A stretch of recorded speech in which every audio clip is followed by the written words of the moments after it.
जल बीचे खड़ा होली बरती तिवैया दे दी दर्शन ये सूरज गोसैया।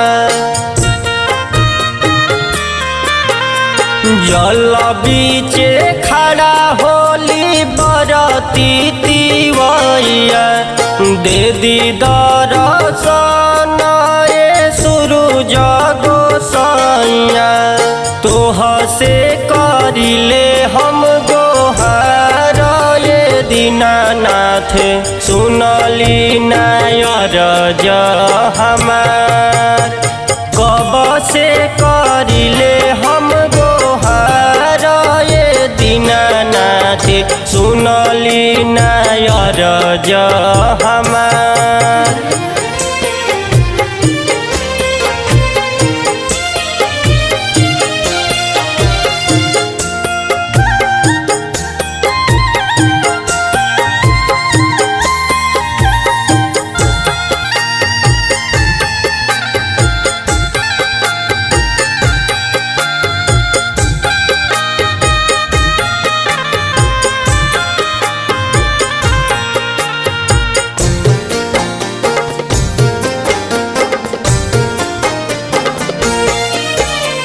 भूखल पियासल बानी देह कमजोर जी देखे दर्शन करी घटिया जोर जी।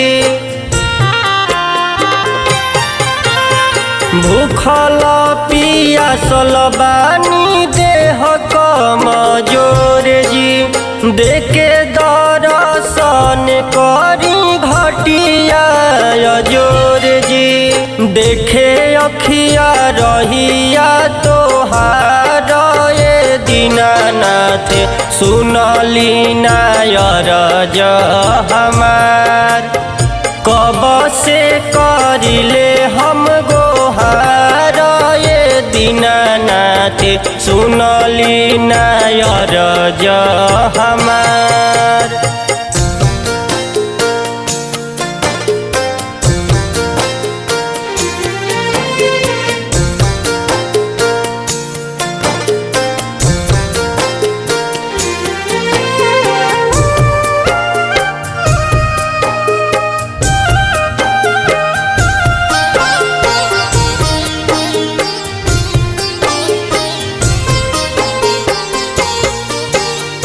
फल सूप नारियर से दौरा सजवनी पहिला बार बाबा छठे बरत उठवनी।